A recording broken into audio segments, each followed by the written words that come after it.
When humanity took its very first steps beyond the boundaries of the solar system, it was through individuals of distinct courage. Their settlement of what is known today as the Core Worlds was achieved through peerless bravery backed by the full support of entire nations. Yet, by the time those Core Worlds had grown to rival Earth, the settlement of distant stars had lost much of that broad support. While new colonies were sorely needed, civil strife, political inexpediency, and the sheer cost of frontier development had killed the dream of exploration. Instead of great ships bearing national flags, the colony vessels that journeyed to the frontier worlds did so without federal support, at the sole expense and risk of their crews. The first settlers to reach the frontier were that same breed of intrepid explorers, seeking to build a home beyond the limits of human civilization, but they would do so entirely alone. Yet the worlds they left behind still hungered for raw materials, and it was a hunger that grew more intense every year. When fantastical reports of natural resources within the frontier drifted back to the Core Worlds, a second wave of settlement began. It was not motivated by dreams of discovery or the hope of a better life, but by purely material considerations. It was a promise of wealth that drove the mass conveyors, planetary mining vessels, and warships of the Interstellar Manufacturing Corporation. The Interstellar Manufacturing Corporation, or IMC, is the legacy of the industrial and scientific magnate, Dr. Heinrich Hammond. A genius in both practical engineering and business acumen, Dr. Hammond was renowned for almost single-handedly reshaping the fields of science, politics, commerce, and warfare over his astonishing centuries-long lifespan. Founded as Hammond Engineering, his company grew from a small Earth-based engineering firm into a truly immense supply and manufacturing megacorporation spread across all of human space. Between their unrivaled assets and their vital role in supplying the intensive demands of the Core Worlds, IMC came to wield the political clout and economic influence of a superpower. Thanks to this primacy, the IMC was one of the few corporations with both the support of Earth and the Core Worlds to administer and centralize settlement efforts across the burgeoning frontier colonies. Operating both as an economic juggernaut and a private military force, the IMC, despite notable setbacks, became the single largest organized entity across the entire region. Their greatest impact on the frontier was a successful introduction of the IMC-sponsored Servicemen's Readjustment Act.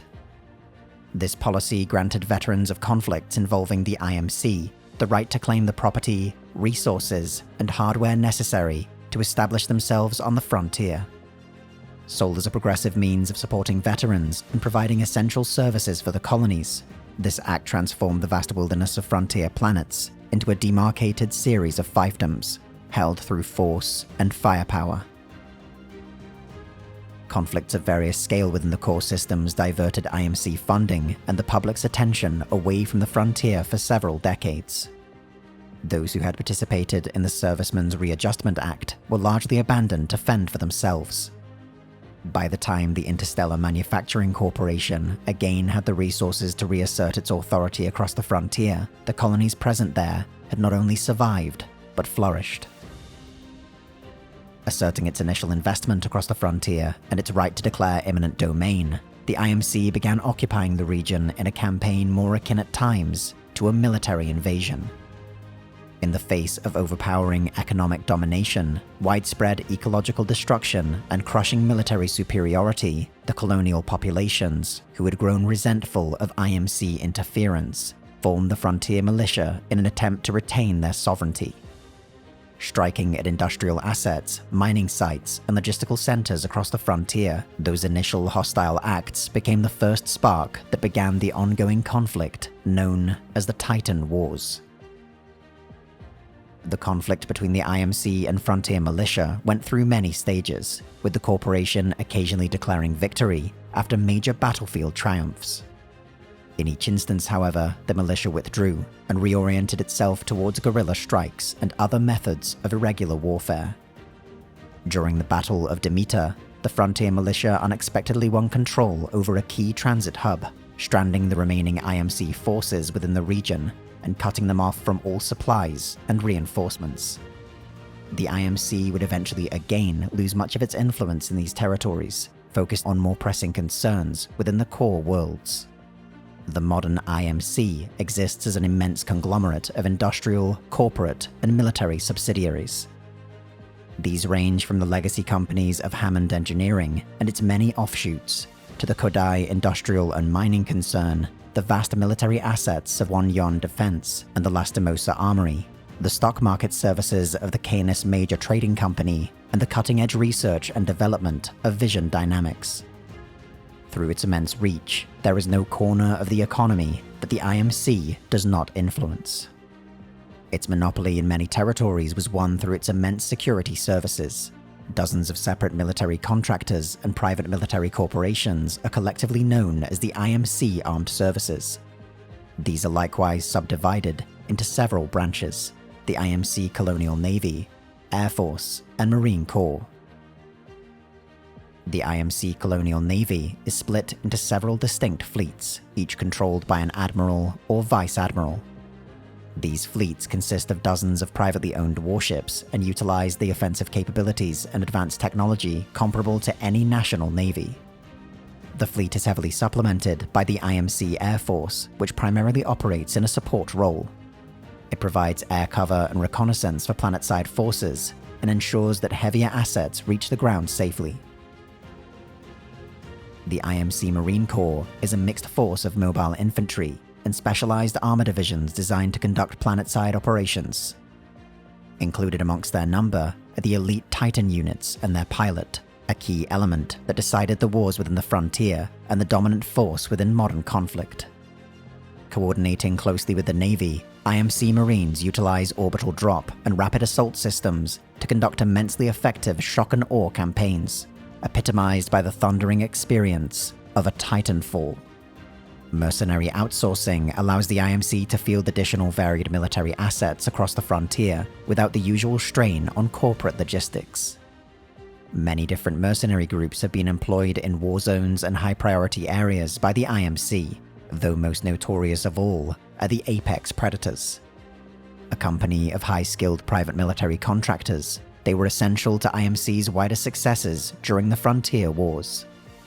After the events of the Battle of Demeter, the remaining IMC forces within frontier space were reorganized into a force known as the Remnant Fleet.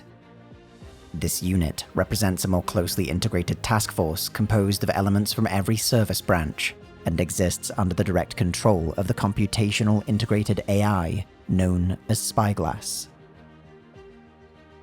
Standing apart from the regular IMC military structure is Ares, the Archaeological Research Division. Predominantly an exploratory and research wing, Ares nevertheless has access to immense funding and significant military assets. A somewhat autonomous division within the IMC, their role in the recovery and study of alien technology within the frontier worlds has left them with access to weapons of unrivaled power.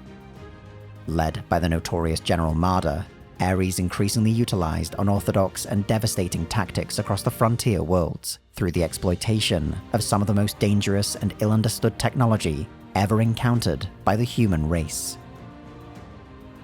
Though the asset losses sustained by the IMC during the frontier wars were significant enough to cause damage to IMC's bottom line, the corporation is far from insolvency. Their facilities are spread across all of human space, involved in every aspect of the economy, and tied inextricably with the survival of entire worlds. Their lines of trade and commerce keep some of the most heavily developed planets alive. Their institutions conduct research backed by interplanetary superpowers, and their centers of industry employ a measurable percentile of the human race. The IMC has long since eclipsed the previously understood limits of what a private corporation could become. The loss of entire armies, entire fleets, the destruction of entire worlds has been reduced to a line on a budget. Whatever the future holds for the human race, whatever new frontier the pioneers of civilization will face next, the IMC will be there to face it down and turn a profit.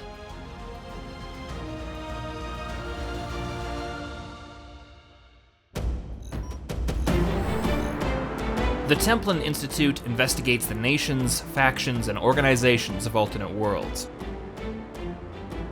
If you've enjoyed this video and would like to join the Templin Institute, consider pledging to our Patreon page. Along with increased security access, you'll be able to vote in polls to determine future topics, get custom wallpaper every week, and receive some other exclusive rewards.